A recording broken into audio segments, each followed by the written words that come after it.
چراغ رضا جلاتے رہو، چراغ رضا جلاتے رہو۔ فاتحہ۔ بسم اللہ الرحمن الرحیم۔ الحمدللہ رب العالمین الرحمن الرحیم مالک یوم الدین ایاک نعبد و ایاک نستعین اہدنا الصراط المستقیم صراط الذین انعمت علیہم غیر المغضوب علیہم ولا الضالین۔ اللہم صل علی محمد۔ لا حول ولا قوة الا باللہ العلی العظیم۔ اعوذ باللہ السمیع العلیم من الشیطان اللعین الرجیم۔ بسم اللہ الرحمن الرحیم۔ الحمد للہ الذی ہدانا لہذا وما كنا لنهتدي لولا ان هدانا الله لقد جاءت رسل ربنا بالحق والصلاة والسلام والتحیۃ والإکرام على رسول الثقلین جد الحسن والحسین ابی القاسم محمد اللہم صل علی محمد وعلى آلہ الأطیبین الأطہرین الأشرفین الأفضلین ورحمۃ اللہ علی محبیہم اجمعین ولعنۃ الدائمۃ علی اعدائہم واعداء اللہ من یوم ظلمہم الی الآن ومن الآن الی قیام یوم الدین۔ اما بعد فقد قال اللہ تبارک و تعالی فی کتابہ المحکم وقولہ الاحسن۔ بسم اللہ الرحمن الرحیم۔ قل لا اسألکم علیہ اجرا الا المودۃ فی القربى ومن یقترف حسنۃ نزد لہ فیہا حسنہ ان اللہ غفور شکور۔ صلوات۔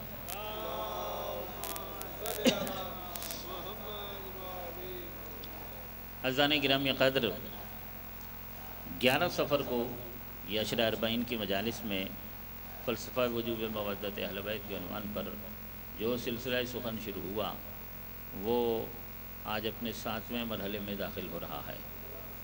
سورہ مبارکہ شورى کی آیہ مودت آپ مسلسل سماعت فرما رہے ہیں، سرنامہ کلام ہے، ارشاد رب کائنات ہو رہا ہے قل لا اسألکم علیہ اجرا الا المودۃ فی القربى ومن یقترف حسنۃ نزد لہ فیہا حسنہ ان اللہ غفور شکور۔ قل لا اسألکم علیہ اجرا، حبیب ان سے کہہ دو کہ اس تبلیغ دین پر اجرت کا اور کوئی سوال نہیں ہے، الا المودۃ فی القربى، مگر قربا کی مودت کا۔ سلامت رہیے، مولا آپ کو آباد رکھیں۔ قرآن مجید میں اللہ رب العزت نے اہل بیت اطہار علیہم السلام کی مودت کو لازم اور واجب قرار دیا ہے، اور تھوڑا سا آپ ذہنی طور پر میرے ساتھ متوجہ ہیں، ذہناً حاضر ہیں نا؟ کچھ مطالب، اہم مطالب ہیں جو آپ حضرات کی اذہان عالیہ کی نظر کرنا چاہتا ہوں۔ ذرا اپنی توجہات کو بحال رکھنے کے لیے ایک باواد بلند صلوات پڑھیے محمد محمد۔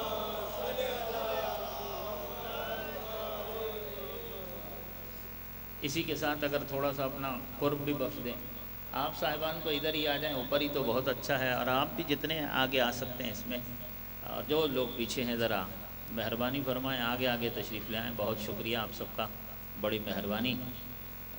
ایک صلوات کا سہارا لے لیجئے۔ اللہم صل علی محمد۔ سلامت رہیے، مولا آپ سب کو سلامت رکھیں، آباد رہیں۔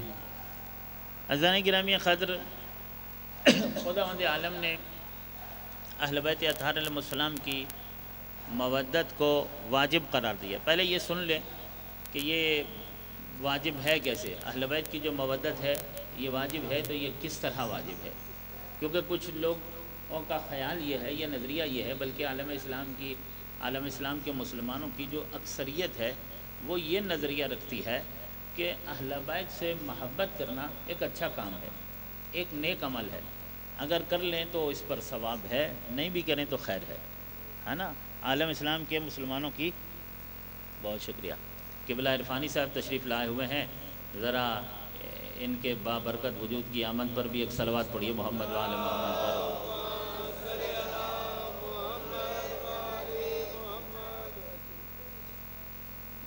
عالم اسلام کے مسلمانوں کی اکثریت کا یہ خیال ہے کہ یہ اہل بیت سے مودت کرنا ایک اچھا عمل ہے، اگر کریں گے تو اس پر ثواب ہے، نہیں بھی کریں تو کیا کہتے ہیں سندھی میں مڑئی خیر ہے، ہاں مڑئی خیر آ کیوں تو بس صحیح آ نہ بھی تھیندی تو مڑئی گزر تھی ویندی۔ ہاں بھائی دیکھیں سندھی تھوڑی سی میری کچی ہے، لیکن ہوں میں بھی سندھی، ٹھیک ہے نا، کیونکہ میری زندگی کراچی میں گزری ہے تو اس وجہ سے میری سندھی کچی ہو گئی ہے، لیکن باشندہ میں بھی سندھی کا ہوں، ٹھیک ہے نا۔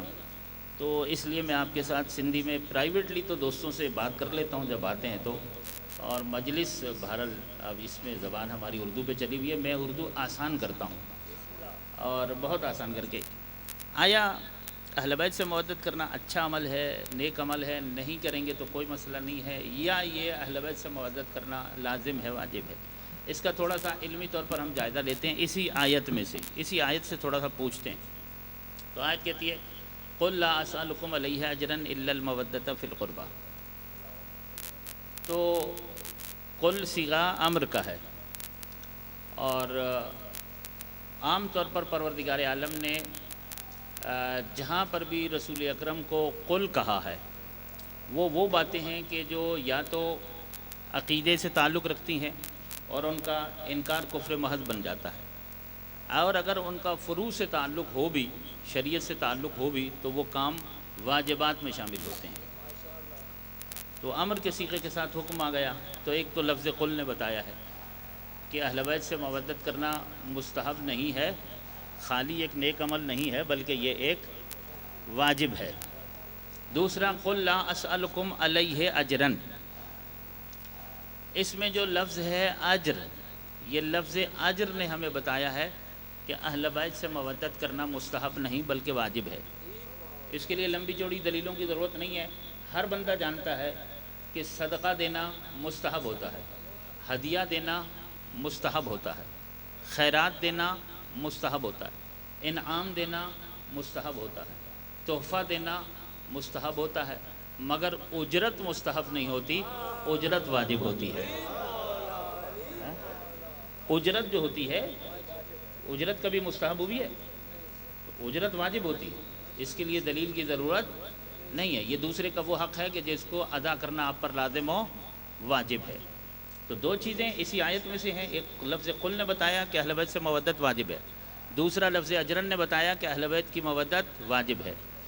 یہاں ایک قل لا اسألکم علیہ اجرن، یہاں لا اسألکم کی جو لفظیں ہیں یہ بھی بتا رہی ہیں کہ اہل بیت سے مودت کرنا واجب ہے، اس لیے کہ لا اسألکم بظاہر نفی ہے، لیکن وہ پھر اللہ سے اس بات میں بدل گئی نا، استثناء ہو گیا۔ تو یہ جو لا اسألکم کی لفظیں ہیں یہ بتا رہی ہیں کہ آل محمد کی مودت، اہل بیت کی مودت اللہ کی نظر میں وہ ضروری شے ہے کہ جس کے لیے خالق نے رسول اعظم کو امت کے سامنے سائل بنایا ہے۔ حیدری ٹھنڈے دل و دماغ سے سن لیں دوبارہ، ایک ہوتا ہے سائل جو 10 سے سوال دراز کرتا ہے، سائل بنتا ہے، سائل کا سوال پورا کرنا چاہیے یا نہیں کرنا چاہیے؟ کرنا چاہیے نا، سائل کا سوال پورا کرنا۔ پہلے تو یہ مجھے بتائیے کہ سائل بننا آسان کام ہے یا مشکل کام ہے؟ مشکل کام ہے نا، سائل بننا، 10 سے سوال دراز کرنا، سائل ہو جانا، یہ کوئی ہر انسان کے بس کی بات نہیں ہے۔ بہت دفعہ عام انسان بھی کہتا ہے بھوکا مر جاؤں، پیاسا مر جاؤں، سائل نہ بنوں، کسی کے سامنے ہاتھ نہ پھیلاؤں، مشکل ہو جاتا ہے نا۔ برابر والے کے سامنے بھی سائل بننا مشکل ہے، ٹھیک ہے نا، مگر اپنے سے کمتر کے سامنے سائل بننا یہ تو بہت زیادہ مشکل ہے۔ کسی انسان کی عزت، مقام، عظمت، رتبہ زیادہ ہو اور اس سے کہا جائے کہ وہ سائل بنے اس سے کہ جو اس سے کم عزت رکھتا ہے، جو اس سے کم درجہ رکھتا ہے، اپنے سے چھوٹے کے سامنے سائل بننا یہ اور بھی زیادہ مشکل کام ہے۔ جس کی عزت زیادہ ہو اس کے سامنے سائل بننا، کہ جس کی عزت کم ہو اس کے سامنے اس کا سائل بننا ہے نا مشکل کام۔ اب مجھے بتاؤ کہ کائنات میں سب سے زیادہ عزت کس کی ہے؟ توجہ ہے آپ صاحبان کی؟ کائنات میں سب سے زیادہ عزت والی ہستی کون ہے؟ عظمت والی ہستی کون سی ہے؟ رفعت والی ہستی کون سی ہے؟ شرف والی ہستی کون سی ہے؟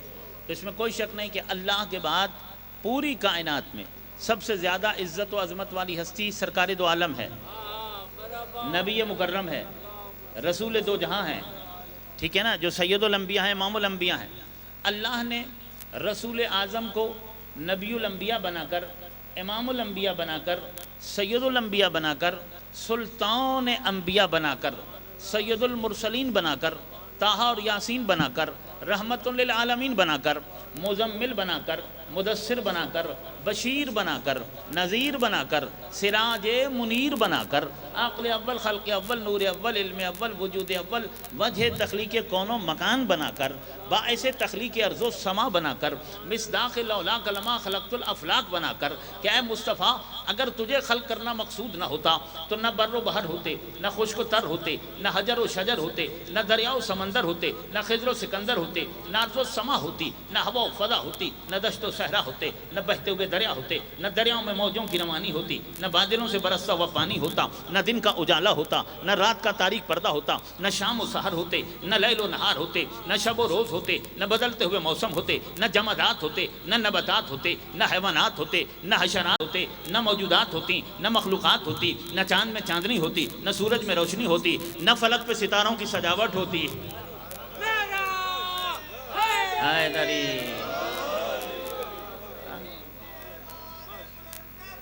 صلوات اللہم صلی اللہ علیہ وسلم۔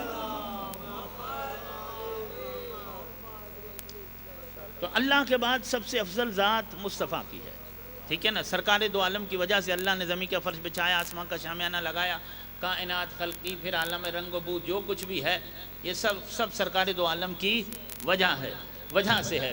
آدم سے لے کر عیسیٰ تک سارے نبیوں کے یہ مولا بھی ہیں، ان کے نبی بھی ہیں، ان کے سردار بھی ہیں، ان کے آقا بھی ہیں، ٹھیک ہے نا۔ خدا کے بعد سب سے افضل ذات مصطفیٰ کی ہے۔ عام انسان کے لیے بھی سائل بننا بہت مشکل ہو جاتا ہے، اور پھر جس کی عزت زیادہ ہو اس کا اپنے سے کم تر کے سامنے سائل بننا بہت مشکل ہوتا ہے۔ اب بھی سمجھ میں نہ آیا کہ آل محمد کی مودت اللہ کی نظر میں کتنی ضروری ہے کہ اس نے سلطان انبیاء کو امت کے سامنے ان 14 کے لیے سائل بنا دیا ہے۔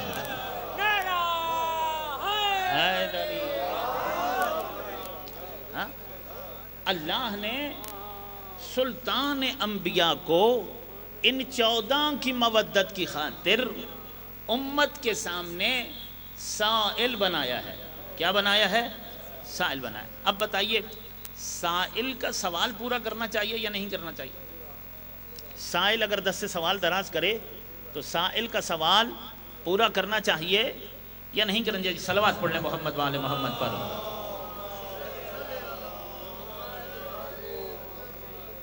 سائل کا سوال پورا کرنا چاہیے یا نہیں کرنا چاہیے؟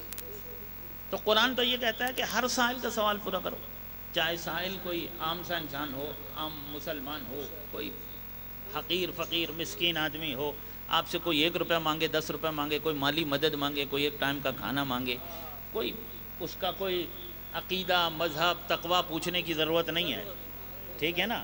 ایک انسان جب آپ کے سامنے سائل بن جائے تو قرآن کہتا ہے کہ سائل کے سوال کو پورا کرو، ٹھیک ہے۔ اچھا سائل جب بنتا ہے کوئی اور سوال کرتا ہے تو ہر سائل کا سوال پورا کرنا چاہیے، مگر جس سائل کی عظمت اور اہمیت جتنی زیادہ ہوگی اس کا سوال پورا کرنا اتنا ہی زیادہ ضروری ہو جائے گا، ہے نا۔ عام انسان سائل بنے، اس کی نسبت خاص انسان کے سائل کی اہمیت زیادہ ہے۔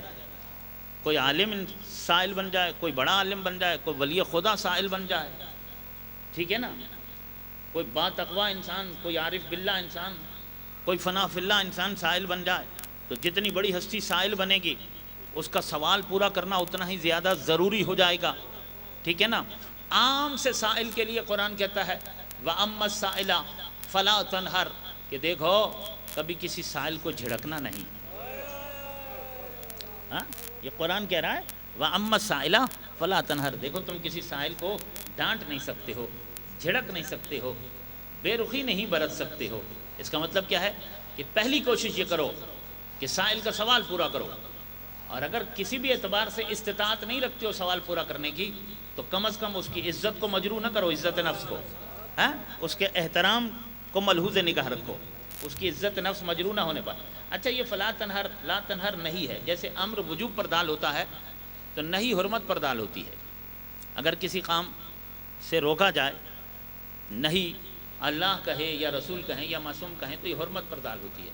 اس کا مطلب کیا ہوا کہ بھئی سائل کے سوال کو رد کرنا یا اس کا سوال پورا نہ کرنا اگر حرام ہوگا، اگر عام سائل کا سوال پورا کرنا نہ حرام ہوگا تو پھر سائل اگر وہ ہو جو اسلام کا رسول ہے، اس کا مطلب کیا ہے؟ ظاہر ہے کہ جب سائل کا سوال رد کرنا یا اس کی تحقیر کرنا یا اسے جھڑکنا یا اس کا سائل کا سوال پورا نہ کرنا حرام ہے، اس کا مطلب کیا ہے؟ سائل کا سوال پورا کرنا واجب ہے۔ کیا ہے کہ سائل کا سوال پورا کرنا واجب ہے۔ تو لفظ قل نے بتایا کہ آل محمد کی مودت واجب ہے، لا اسألکم کی لفظوں نے بتایا کہ آل محمد کی مودت واجب ہے، رسول اعظم کو امت کے سامنے سائل بنانا خدا کے اس عمل نے بتایا کہ آل محمد کی مودت واجب ہے۔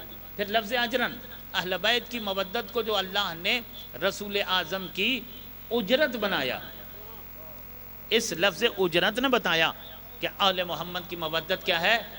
واجب ہے۔ اہل بیت کی مودت کیا ہے؟ واجب ہے۔ طے ہو گیا، واضح ہو گیا کہ اہل بیت سے مودت کرنا کوئی مڑئی چنگوں کم نہ ہے، یہ ضروریہ ہے، ہاں یہ لازم ہے، یہ واجب ہے۔ اہل بیت سے مودت کرنا لازم ہے اور واجب ہے۔ یہ ایسا نہیں ہے کہ آپ اہل بیت سے محبت کریں گے تو اچھی بات ہے، ثواب ہے، خدا خوش ہوگا، نہیں کریں گے تو کوئی مسئلہ نہیں۔ قیامت کے دن اس محبت کے بارے میں سخت سوال ہے، بلکہ تمام تر نیکیوں کی قبولیت کا دار و مدار انہی 14 کی مودت پر ہے۔ حیدری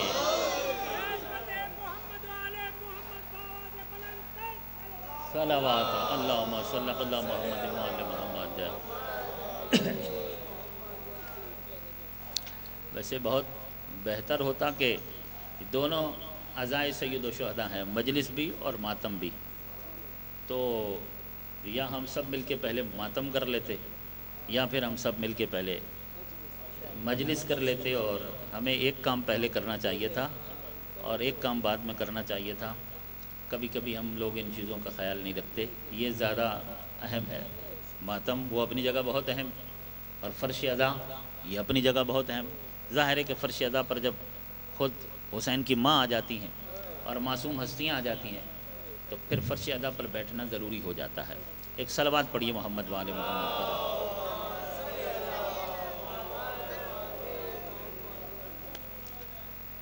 اہل بیت کی مودت کیا ہے؟ واجب ہے۔ اب آئیے تھوڑا سا اس بات کا جائزہ لیں۔ اسلام کے واجبات کی ایک فہرست بنا لیجئے، ٹھیک ہے؟ شریعت نے، دین نے، اسلام نے کن کن کاموں کو واجب قرار دیا؟ نماز واجب ہے۔ نماز کی اہمیت پر ہم پہلے بات کر چکے ہیں، کافی بات کر چکے ہیں، ٹھیک ہے نا؟ اور ہر مومن کو نمازی ہونا چاہیے، بہت ضروری ہے کہ ہر مومن نمازی ہو۔ نماز واجبات میں سے، روزہ واجبات میں سے، روزہ واجب ہے۔ خدا نہ کرے کہ کسی مومن کا رمضان اور روزہ چھوٹ جائے، روزہ نہیں چھوٹنا چاہیے۔ تو نماز واجب، روزہ واجب، اگر استطاعت ہو تو پھر حج واجب۔ اب حج تو اس دور میں کم لوگوں پہ ہی واجب ہوتا ہے، مہنگائی بہت ہے۔ استطاعت ہو تو حج بھی واجب۔ اسی طریقے سے خمس، جہاد، امر بالمعروف نہی عن المنکر، تولی تبرع، یہ سارے واجبات ہیں نا اسلام کے۔ اور آل محمد کی مودت بھی واجب ہے، ٹھیک ہے؟ تو دیکھیے اہل بیت کی مودت، یہ جو فروع دین ہے نا، ان کی فہرست میں اہل بیت کی مودت کو نہیں رکھا گیا، ٹھیک ہے نا، اہل بیت کی مودت کو فروع دین میں نہیں رکھا گیا ہے۔ پھر یہ جو 10 فروع دین ہم بولتے ہیں اس میں نہیں رکھا گیا۔ اصول دین کی جو فہرست ہے ظاہراً اس میں بھی اہل بیت کی مودت نہیں ہے۔ کیوں نہیں ہے؟ اس لیے کہ یہ جو اصول دین اور یہ جو فروع دین ہیں ان کی بنیادوں میں آل محمد کی مودت ہے، ٹھیک ہے نا۔ یہ جو اصول اور فروع ہیں ان سب کی قبولیت کا دار و مدار آل محمد کی مودت پر ہے، ٹھیک ہے نا۔ یہ تمام تر اصول اور فروع جو ہیں ان کی قبولیت کا جو دار و مدار ہے وہ اہل بیت کی مودت پر ہے۔ اگر اہل بیت کی مودت فروع دین میں آ جاتی تو اس کا مطلب یہ ہوتا کہ اصول میں نہیں ہے، اصول میں آ جاتی تو اس کا مطلب ہے کہ فروع میں نہیں ہے۔ وہ دین کے کسی ایک حصے میں نہیں ہے، وہ کل دین ہے، وہ پورے کے پورے دین میں ہے، ٹھیک ہے نا۔ آل محمد کی مودت اہل بیت یہ احاطہ کرتی ہے پورے دین کا، ٹھیک ہے نا۔ آنے والی مجلسوں میں شاید اس کا میں وضاحت کر دوں کہ یہ تمام تر اسلام کی جو مجموعہ ہے، اسلام کا عقائد، احکام، اعمال، اخلاق، ان سب کو شامل ہے آل محمد کی جو مودت ہے۔ مودت اہل بیت بھی واجب، نماز بھی واجب، روزہ بھی واجب، حج بھی واجب۔ علماء کرام یہاں تشریف فرما ہے، آپ ان علماء سے پوچھ سکتے ہیں شریعت کا مسئلہ کہ اللہ نہ کرے اگر کسی مومن نے سال کے 11 مہینے نماز ہی نہیں پڑھی، نماز تو ایک بھی قضا نہیں ہونی چاہیے، خدا نہ کرے اگر کسی مومن نے سال کے 11 مہینے نماز نہیں پڑھی اور اوپر سے آ گیا رمضان کا مہینہ، ٹھیک ہے، شوال سے لے کر شعبان کے آخر تک یہ 11 مہینے نماز نہیں پڑھی، اب آ گیا رمضان، یہ جس نے پورا سال نماز نہیں پڑھی یہ رمضان کا روزہ رکھ سکتا ہے یا نہیں رکھ سکتا؟ رکھ سکتا ہے نا، ٹھیک ہے، نماز نہ پڑھ کے گناہگار ہوا ہے، اس کی باز پرس ہوگی اس سے، لیکن رمضان کا روزہ رکھ سکتا ہے۔ اس کا مطلب یہ نہیں ہے کہ اس نے 11 مہینے جو نماز نہیں پڑھی تو اب اس کا روزہ بھی قبول نہیں ہوگا یا اس کا روزہ اسے کوئی فائدہ نہیں دے گا، ایسا نہیں ہے، روزہ رکھ سکتا۔ اسی طریقے سے اللہ نہ کرے کہ رمضان آیا اور 30 دن گزر گئے، کسی کا ایک روزہ بھی نہ چھوٹے، کبھی نہ چھوٹے، لیکن خدا نہ خواستہ اگر کسی مومن کے رمضان کے 30 روزے چھوٹ گئے، اس نے ایک بھی روزہ نہیں رکھا، کیا وہ باقی سال کے مہینوں میں نماز پڑھ سکتا ہے یا نہیں پڑھ سکتا؟ پڑھ سکتا ہے نا بھائی۔ روزے کا حساب کتاب الگ ہے اور نماز کا الگ ہے، وہ اپنی جگہ ایک مستقل واجب ہے، یہ اپنی جگہ ایک مستقل واجب ہے۔ اسی طرح حج اپنی جگہ ایک مستقل واجب ہے۔ خدا نخواستہ اگر کوئی شخص نماز اور روزے کا پابند ہی نہیں ہے لیکن اسے حج کی استطاعت پیدا ہو گئی اور حج اس پر واجب ہو گیا تو حج پہ جا سکتا ہے۔ اس کا مطلب یہ نہیں ہے کہ وہ یہ کہے کہ میں نے تو نہ کبھی نماز پڑھی نہ کبھی روزہ رکھا تو میرے حج کرنے کا کیا فائدہ؟ ہاں، حج کر سکتا ہے، حج کا معاملہ وہ مستقل اپنی جگہ ایک واجب ہے، تو ہر واجب کا الگ حساب کتاب ہے۔ جس واجب کو بجا لائیں گے اس پر اجر و ثواب ہے، اگر چھوڑ دیں گے تو اس کے سلسلے میں گناہ گار ہوں گے۔ لیکن اس کا مطلب ہرگز یہ نہیں ہے کہ نماز کی وجہ سے روزہ قبول نہیں ہوگا یا روزے کی وجہ سے نماز قبول نہیں ہوگی یا ان دونوں کی وجہ سے حج قبول نہیں ہوگا یا حج کی وجہ سے یہ دونوں قبول نہیں ہوں گے، ایسا نہیں ہے۔ ہر واجب اپنی جگہ پر ایک مستقل واجب ہے، مگر آل محمد کی مودت وہ ایسا واجب ہے، حیدری، ہاں، اہل بیت کی مودت، ماشاءاللہ، سلامت رہیے، مولا آپ سب کو آباد رکھے۔ ظاہر ہے کہ جن کے دل کی دھڑکنوں میں علی رہتا ہے وہ کیسے خاموش رہ سکتے ہیں؟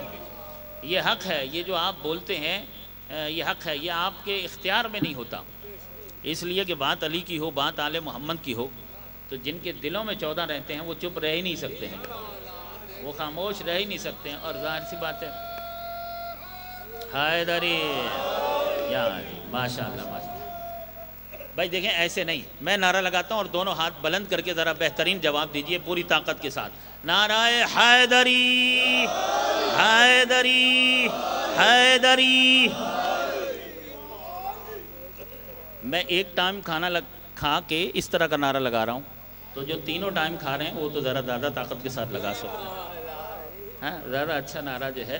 اچھا، یہ خود ذکر علی، اہل بیت کا ذکر خود طاقت دیتا ہے، ٹھیک ہے نا، بندہ کے اندر ایک قوت اور ایک توانائی جو ہے وہ آ جاتی ہے، نام علی طاقت دیتا ہے۔ اسی لیے تو جو علی کو مشکل کشا نہیں مانتے، جو یا علی مدد کے قائل نہیں ہیں، وہ فوجیں بھی دشمن کے ساتھ جب لڑتی ہیں تو انہیں کہنا پڑتا ہے نعرہ حیدری، یا علی کہنا پڑتا ہے، ولایت علی ولی اللہ، ولایت علی ولی اللہ، حیدریہ۔ اچھا دیکھیں، میں حیدریہ، دیکھیے میں آپ کو بتاؤں کہ جب نعرہ ولایت مجلس میں لگتا ہے، نعرہ ولایت علی ولی اللہ، تو اس میں کم لوگ جواب دیتے ہیں اور بہت سارے لوگ پتہ نہیں کیوں خاموش رہ جاتے ہیں۔ سب جواب دیا کریں، نعرہ ولایت علی ولی اللہ، ہمارا دین ہے، ہمارا ایمان ہے، ہمارا مذہب ہے، علی کی ولایت کے بغیر کچھ بھی نہیں ہے، علی ولی اللہ کلمہ حق ہے،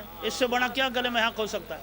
ٹھیک ہے نا، لا الہ الا اللہ محمد رسول اللہ، پورا اسلام کا پورا کلمہ پڑھ کے ہم کہتے ہیں علی ولی اللہ، ٹھیک ہے نا، علی اللہ کے ولی ہے، تو یہ بہترین کلمہ ہے اور کلمہ حق ہے۔ اور جب نعرہ ولایت لگے تو ولایت کے نعرے کا جواب دینے میں کوئی قباحت نہیں ہے اور کوئی حرج نہیں ہے، کھلے دل کے ساتھ آپ اس نعرے کا آپ جواب دیں، کیونکہ ہمارے مذہب کی بنیاد آل محمد کی ولایت ہے۔ یہ ہمارا کلمہ ہے نا، لا الہ الا اللہ محمد الرسول اللہ علی ولی اللہ وصی رسول اللہ و خلیفتہ بلا فصل۔ جو کلمہ میں آپ پڑھتے ہیں نا، نعرے میں آپ نے اسی کا تو جواب دینا ہے، ٹھیک ہے نا، اور کس کا آپ نے جواب دینا ہے؟ دوستو، آل محمد کی مودت ایسا واجب نہیں ہے۔ اگر کوئی اہل بیت سے مودت نہیں کرتا تو اس کی نہ نماز قبول ہے، نہ روزہ قبول ہے، نہ حج قبول ہے، اس کا کوئی بھی عمل قبول نہیں ہے۔ یہ میں پوری ذمہ داری سے بات کر رہا ہوں، یہ پوری ذمہ داری سے میں بات کر رہا ہوں کہ اگر کوئی اہل بیت سے مودت نہیں کرتا، وہ اگر حج پہ جا رہا ہے تو خواہ مخواہ پیسے خرچ کر رہا ہے، اگر اہل بیت سے مودت نہیں کرتا ہے۔ کیوں؟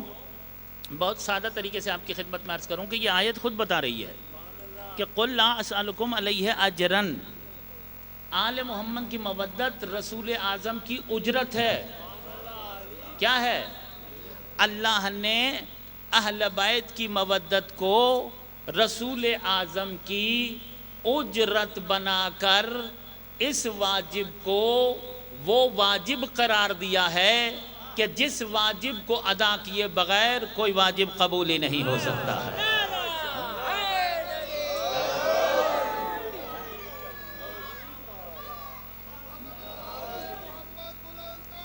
صلوات اللہم صلی علی محمد صلی محمد۔ میں اور آسان کروں، علماء سے دعا لوں کہ بھائی دیکھیں، کسی کی اجرت دینا واجب ہوتی ہے نا، کتنی ضروری ہے کسی کی اجرت دینا۔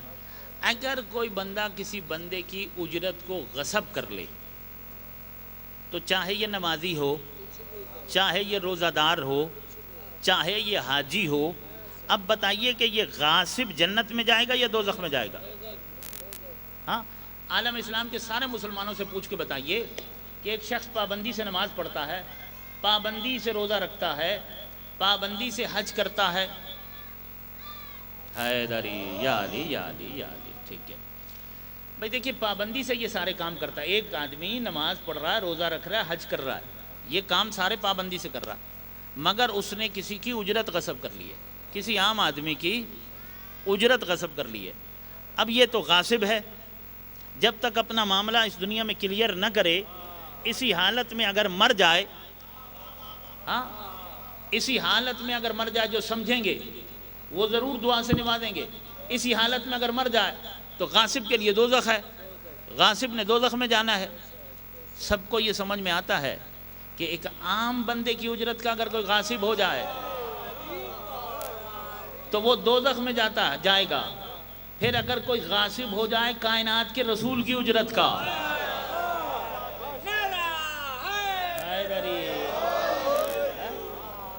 پھر اگر کوئی کائنات کے رسول کی اجرت کا غاصب ہو جائے تو کیا خیال ہے، اس کے نماز روزہ قبول ہو جائے گا؟ نہیں، سنیے، نماز جہاں پڑھتے ہیں نا، ہم نماز جب پڑھتے ہیں اس کے لیے کچھ شرائط ہیں، ان میں سے ایک شرط یہ ہے کہ نمازی کا جو لباس ہے وہ اور بھی بہت ساری شرائط ہیں، ان میں سے ایک شرط یہ ہے کہ نماز پاک تو ہونا ہی چاہیے، مگر نمازی کا لباس مباح ہو۔ کیا ہو؟ غصبی لباس میں نماز نہیں ہوگی۔ اگر غصبی لباس میں نماز پڑھے گا، نماز کیا ہو جائے گی؟ باطل ہو جائے گی، اللہ یہ نماز منہ پہ مار دے گا، حالانکہ اس نے وضو بالکل ٹھیک طریقے سے کیا ہے، منہ قبلے کی طرف کیا ہے، نماز میں وہ سارے اذکار بالکل درست طریقے سے پڑھے ہیں کہ جو پڑھنے چاہیے، نماز کے تمام واجبات ادا کیے، ارکان ادا کیے، پوری توجہ سے نماز پڑھی ہے، لیکن جن کپڑوں میں نماز پڑھ رہا ہے یہ لباس مباح نہیں ہے، غصبی لباس میں اس نے نماز پڑھی ہے، اللہ اس کی نماز اس کے منہ پہ مار دے گا۔ یہ فقہ کا مسئلہ ہے، شریعت کا مسئلہ ہے۔ اسی طریقے سے جس جگہ نماز پڑھ رہا ہے وہ جگہ بھی مباح ہونی چاہیے۔ اگر غصبی جگہ پہ نماز پڑھے گا تو فقہ کا مسئلہ ہے، ساری فقہیں کہتی ہیں، فقہ جعفریہ ہو یا فقہ حنفیہ، غصبی جگہ پر جو نماز پڑھی جا رہی ہے وہ نماز اللہ منہ پہ مار دے گا، کیونکہ جگہ مباح نہیں ہے۔ مثلا میں آپ کو عرض کروں کہ آپ نے کپڑا اپنے جائز پیسوں سے خریدا، مگر اسے سلوایا جس ٹیلر سے، جس درزی سے آپ نے کپڑے سلوائے، اس درزی کی جو اجرت بنتی تھی وہ اجرت آپ نے غصب کر لی۔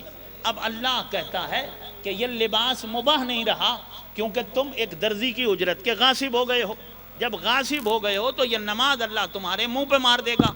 بھائی درزی کی اجرت کا کوئی غاصب ہو جائے تو اللہ نماز منہ پہ مارتا ہے، تو جو کائنات کے رسول کی اجرت کا غاصب ہو جائے، ہاں اچھا پھر جگہ مباح ہونی چاہیے۔ مثلا آپ کا اپنا ہی گھر ہے، اپنے گھر کو آپ نے بنوایا، سارے کام ٹھیک کیے، مستری اور مزدور جو لگے ہوئے تھے مکان بنانے میں 6 مہینے 8 مہینے 1 سال تک وہ مکان بناتے رہے۔ جب مکان بنا چکے، عمارت تعمیر کر چکے، اب عمارت مکمل کرنے کے بعد جب ان کی مزدوری لینے کا وقت آیا، جب ان کی اجرت لینے کا وقت آیا، تو اس وقت مثلا آپ کوئی چودھری تھے یا خان تھے یا وڈیرے تھے یا کوئی طاقتور آدمی تھے، وہ کمزور آدمی تھے، آپ تکڑے آدمی تھے، آپ نے ان کی اجرت کو رکھ لیا، آپ نے کہا لے کے دکھا، بھائی نہیں دیتا میں، ٹھیک ہے نا، ایک مثال دے رہا ہوں، سیریس نہیں لیجئے گا، ٹھیک ہے نا، مطلب ایک مثال دے رہا ہوں کہ مطلب آپ نے جو ہے وہ اس کی اجرت نہیں دی، اب اس مکان میں نماز ہو جائے گی؟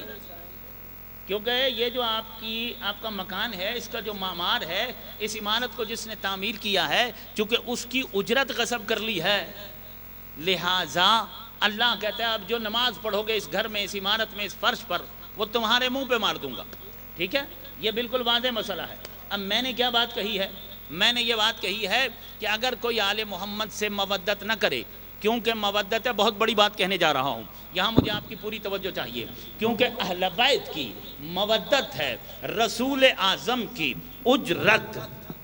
اب اگر کوئی اہل بیت سے مودت نہ کرے گا تو اس کی نہ نماز قبول ہے، نہ روزہ قبول ہے، نہ حج قبول ہے، اس کا کوئی بھی عمل قبول نہیں ہے۔ میں نے اتنی بات کہی تھی نا، پہلے میں نے صرف اتنا ہی کہا تھا نا، اب سنو، اب توجہ کرو۔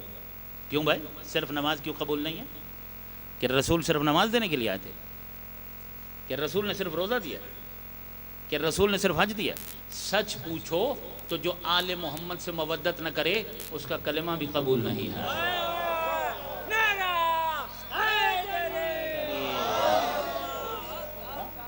یہ اجرت کس کام کی ہے؟ اگر تو اللہ یہ حکم دیتا اپنے نبی کو کہ آپ نماز پہنچاؤ، اور جب پتھر کھا کے تکلیف اٹھا کر نماز اس قوم کو دے دو تو نماز کی ان سے اجرت مانگ لو، پھر جب روزے کی تبلیغ کر لو گے تو پھر روزے کی اجرت مانگ لینا، پھر جب حج کی تبلیغ کر دو گے تو پھر حج کی اجرت مانگ لینا۔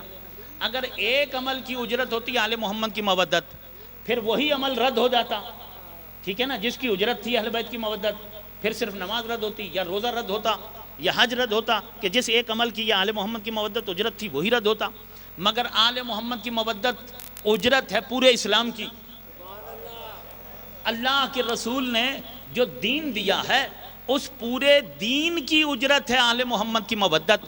اب اس دین میں صرف نماز تو نہیں ہے، اس دین میں تو لا الہ الا اللہ بھی ہے، اس دین میں تو محمد رسول اللہ بھی ہے، اس دین میں تو توحید بھی ہے، عدل بھی ہے، نبوت بھی ہے، عقائد بھی ہے، احکام بھی ہیں، اعمال بھی ہیں، اخلاق بھی ہیں، آیات بھی ہیں، احادیث بھی ہیں، سنت بھی ہے، سیرت بھی ہے، شریعت بھی ہے، عبادت بھی ہے، ریاضت بھی ہے، کعبہ بھی ہے، قرآن بھی ہے، طواف بھی ہے، تسبیح بھی ہے، تحلیل بھی ہے، تمجید بھی ہے۔ تو بھئی یہ ساری چیزوں کے مجموعے کو دین کہتے ہیں نا۔ آل محمد کی مودت اس پورے دین کی اجرت ہے۔ اللہ کے رسول نے عشیر سے لے کر غدیر تک پورے 23 سال اللہ کے دین کی تبلیغ کی، مسلسل پتھر کھائے، زحمتیں اٹھائیں، مصائب و آلام اور شدائد کے طوفانوں سے کائنات کا رسول ٹکراتا رہا، اور جب اللہ کا دین پہنچا چکا تو اب اللہ نے حق دیا ہے کہ ان سے اجرت مانگو۔ یہ اجرت صرف نماز کی نہیں ہے، پورے اسلام کی ہے۔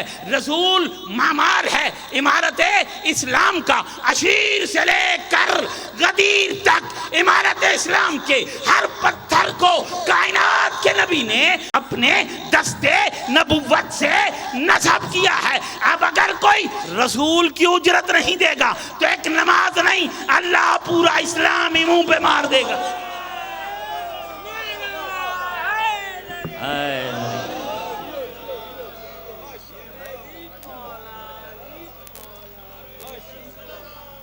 اللہم صلی اللہ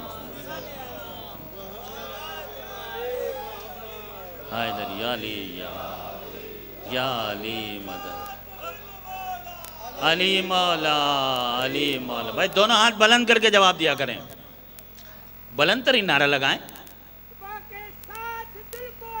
علی مولا علی مولا علی مولا علی مولا علی مولا علی مولا۔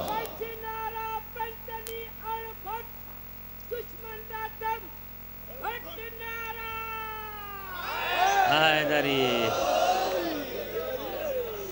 سلامت رہیے، مولا آپ سب کو سلامت رکھے، آباد رہیں۔ عزادارو دو چار جملے مصاحب کی تاکہ مجلس مکمل ہو جائے۔ عزادارو آج 17 صفر ہے، اور ایک روایت کے مطابق امام ہشتم مولا امام علی رضا علیہ السلام کی شہادت کی یہ تاریخ ہے۔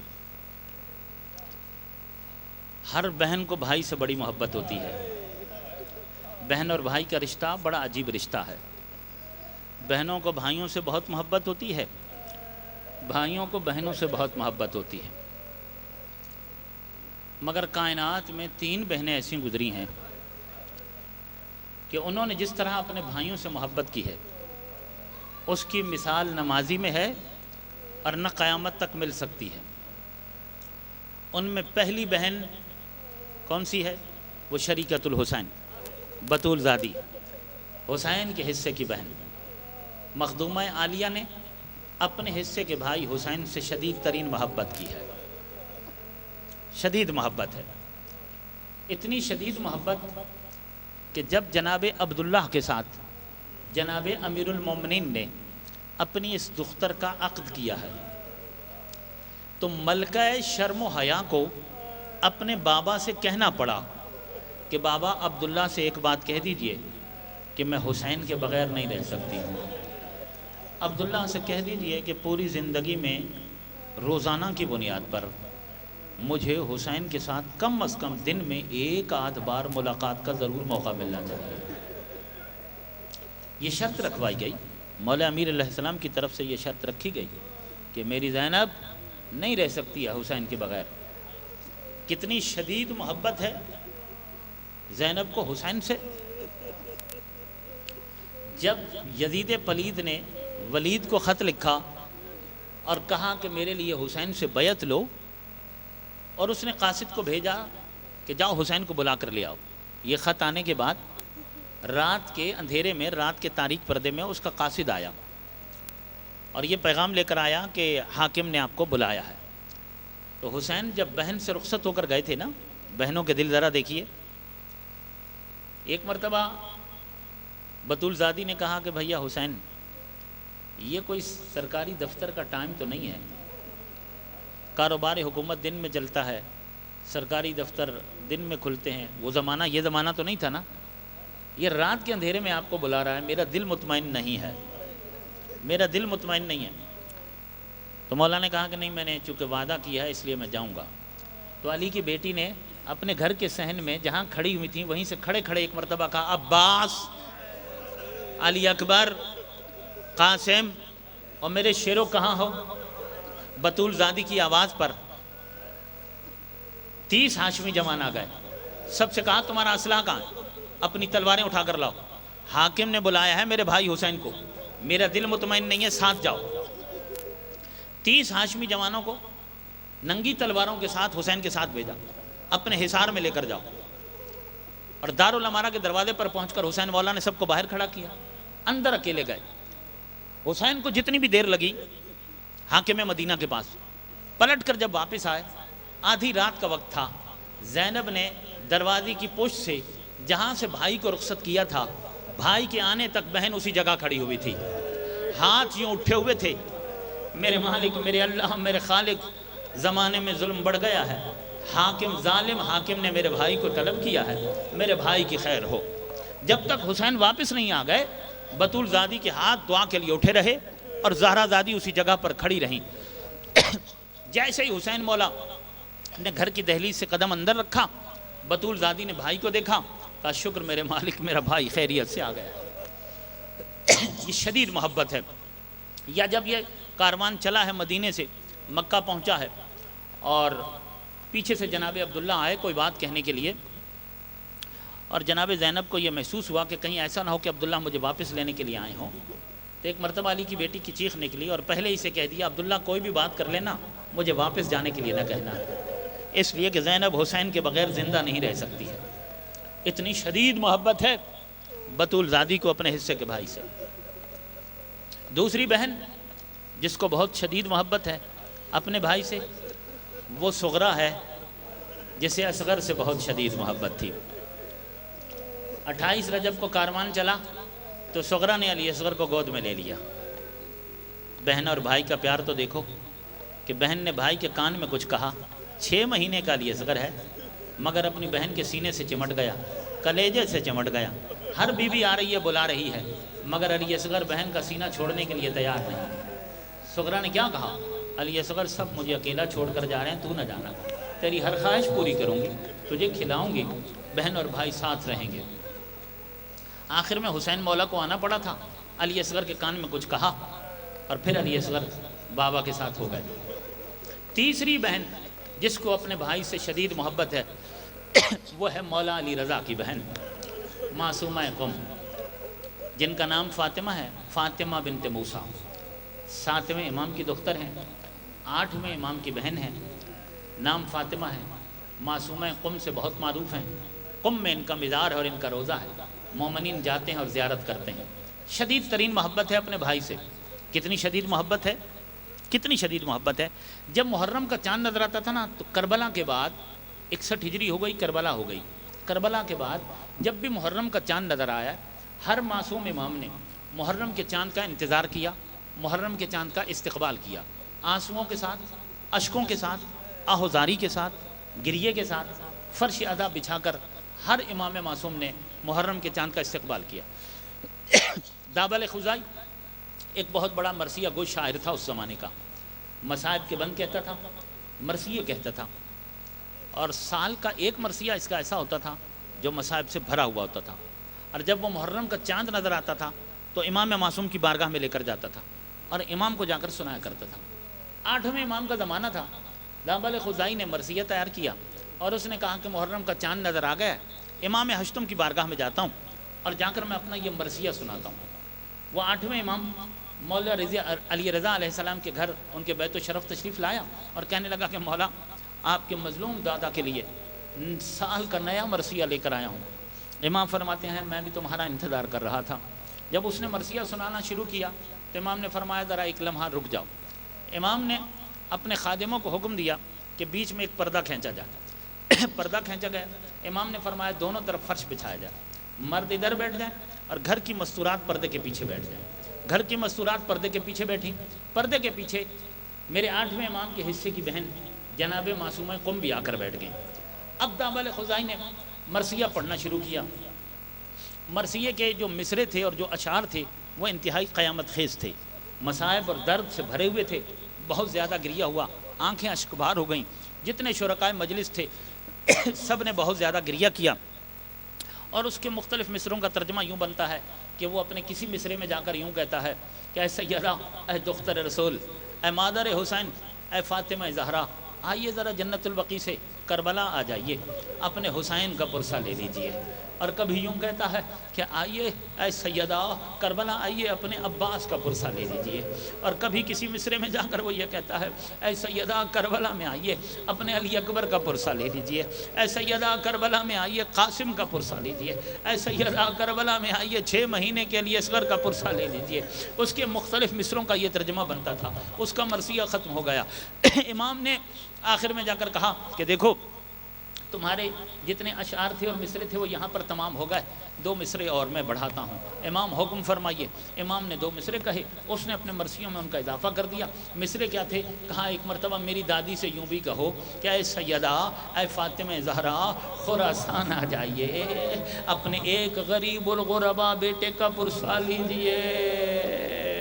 عزادارو، امام کے کہے ہوئے مصروں کو اس نے اپنے مرثیے میں شامل تو کر لیا، مگر حیران ہو کر پوچھتا ہے مولا، خاندان نبوت میں سے خراسان میں کس کی قبر ہے؟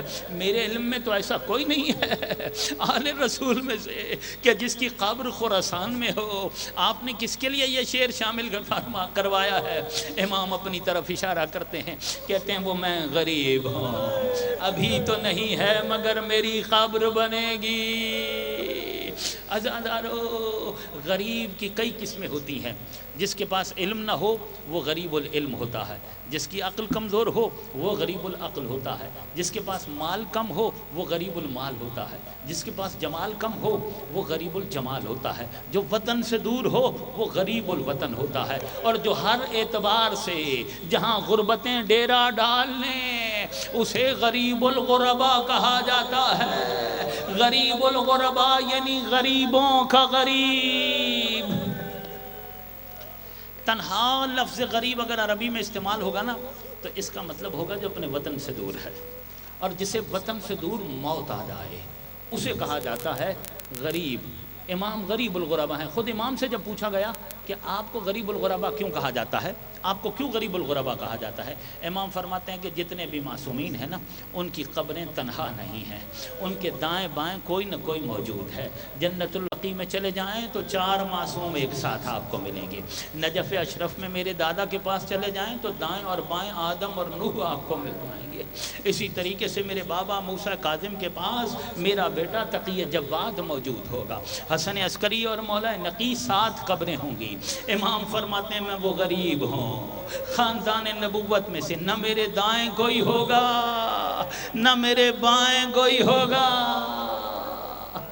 غریب الوطنی میں وقت جب حاکم وقت نے 8ویں امام کو مدینے سے بلوایا تھا نا تو یہ بھی کچھ ایسا ہی انداز تھا کہ حاکم وقت کے لوگ جائیں اور امام کو مجبور کیا جائے کہ آپ آ جائیے، مامون نے بلوایا آپ کو۔ تو امام گھر میں داخل ہوئے اور اپنے بچوں سے کہا کہ مجھ پر گریہ کیجیے، اپنی بیٹیوں سے کہا، اپنے بیٹوں سے کہا، اپنی اولادوں سے کہا کہ مجھ پر رو اور باواؤ سے بلند رو۔ شاید میرے 8ویں امام نگاہ امامت سے دیکھ رہے تھے کہ مجھے موت پردیس میں آ جائے گی اور مجھ پر رونے والا کوئی نہیں ہوگا، گریہ کر لو۔ عزادارو، میں مصائب کی آخری منزل لے رہا ہوں۔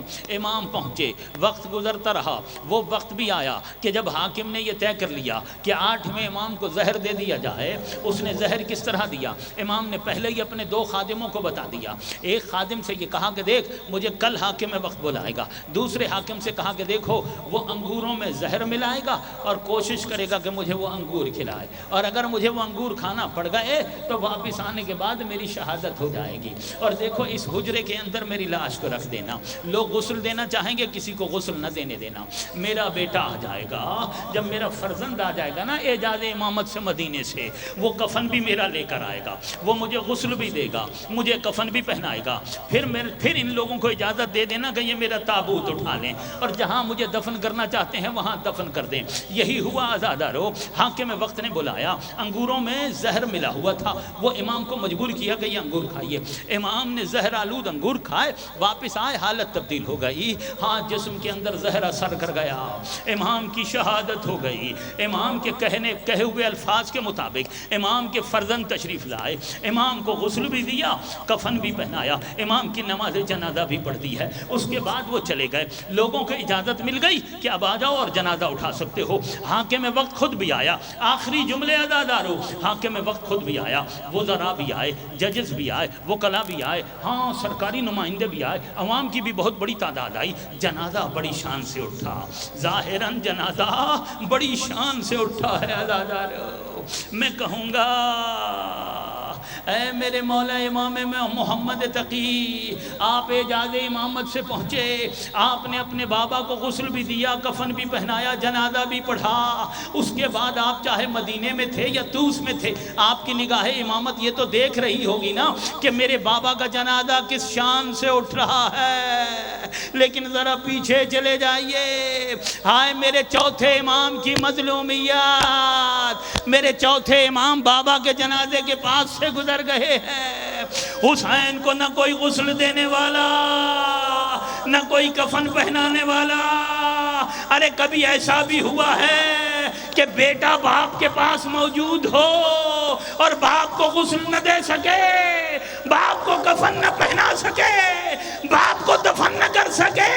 میں کہوں گا چوتھے امام کی روح پاک سے خطاب کر کے، مولا آپ اپنے بابا کے پاس سے گزر گئے، اگر کسی اور نے نہیں دیا تو آپ اپنے بابا کو غسل دے دیتے، آپ اپنے بابا کو کفن پہنا دیتے۔ عجب نہیں کہ میرے چوتھے امام رو کر مجھے یہی جواب دیں، میں غسل تو دیتا، میں کفن بھی پہناتا، اگر میرے ہاتھ آزاد ہوتے۔ ارے میں کیا کروں، میرے ہاتھوں میں ہتھکڑیاں، میرے پاؤں میں بیڑیاں۔ اسیر بیٹا غریب باپ کے لاشے کے پاس سے گزر گیا، نہ غسل دے سکا نہ کفن دے سکا۔ الا لعنۃ اللہ علی القوم الظالمین وسیعلم الذین ظلموا ایام منقلب ینقلبون۔ بہرحال اس مجلس کو قبول فرما، ان آنسوؤں کو قبول فرما، اس اشکباری اور عزاداری کو قبول فرما۔ جہاں جہاں سے مومنین آئیں سب کا آنا، فرش عزا پر بیٹھنا قبول فرما۔ میرے اللہ جتنے ہاتھ تیری بارگاہ میں بلند ہیں سب کی جائز حاجتیں پوری فرما، پریشانیاں دور فرما۔